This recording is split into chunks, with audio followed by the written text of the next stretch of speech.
So our learning objective for this lesson is to calculate net force. This is a very straightforward lesson today. The maths associated with this is very, very elementary. So a net force is what we're looking at, and very simply, the term net just means sum. So net force is the sum of all forces. So the way we denote net force is we use a capital sigma. So we write sigma F means net force. Alternatively, it can be written as F subscript net, but generally speaking, and the fastest way to do it is sigma F. If the net force is zero, there's a couple of things we can say about it.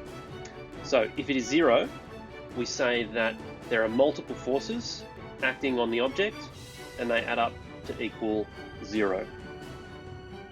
We'll write this as sigma F equals F1 plus F2 plus F3 plus infinity forces equals zero. Now, a really important point to note about this is that the sum of the forces are balanced. They don't cancel each other out. So when they equal zero, we don't say, oh, all the forces are cancelled. We say they're balanced, because those forces still exist on an object, but they have been balanced by each other. Now, when they're equal to zero, the other point we say about them is that we say that they are in equilibrium forces. So we'll address equilibrium again. There's two different types. We'll address them in a few lessons' time. But for now, when we say they're in equilibrium, all we mean is those forces are equal to zero. Now, if an object has a net force, we say that the sum of the forces acting on the object is equal to a magnitude greater than zero.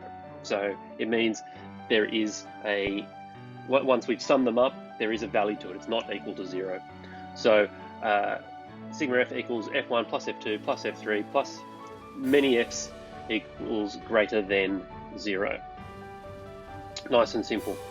Now, we looked at force arrows in our first lesson on forces. I'm just going to reiterate these ideas because now is where we're going to really use them. So, as we said, arrows are drawn to represent forces. They point in the direction the force is being applied.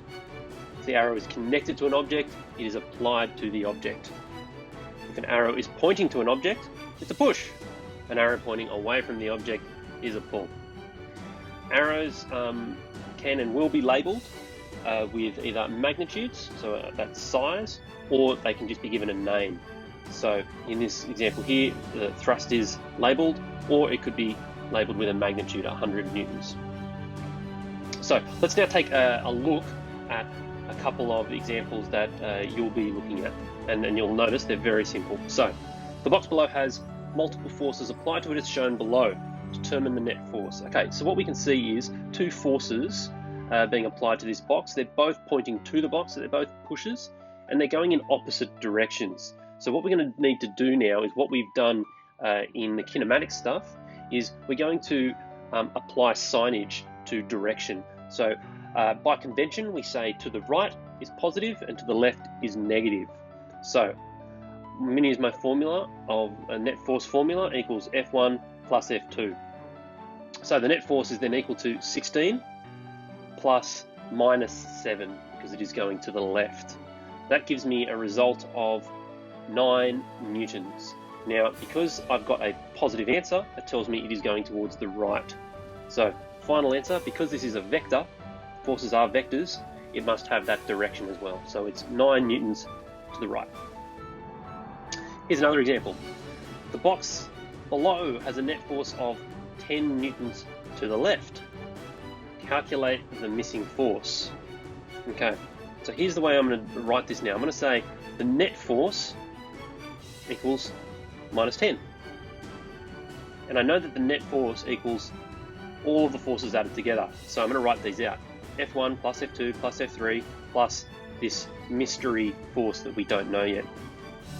So now I get minus 10, which is the net force, equals 10 newtons, because that one is pushing to the right, plus minus 38, that force is pushing to the left, plus 13, pushing to the right, or should I say pulling to the right, plus our unknown force. Now, if we keep our signage correct, that unknown force, based on its signage, will tell us which direction it is applied to. So once I do that basic arithmetic, we end up with 5 newtons. And obviously it's positive, so that tells me it is towards the right. So you can see these are really simple, very basic arithmetic, and you shouldn't have any problem with these whatsoever. Final thing I want to bring up again is force diagrams. So a proper force diagram will show all the forces acting on the object from the center of the object.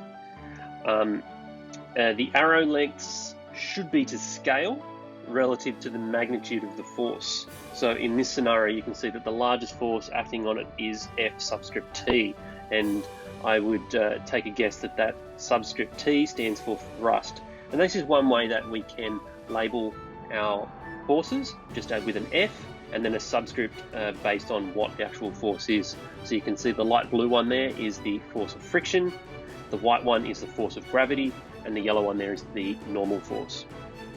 So all those arrows are labelled. All right, gents, have a go at applying net force to questions, and I don't think you'll have a problem at all.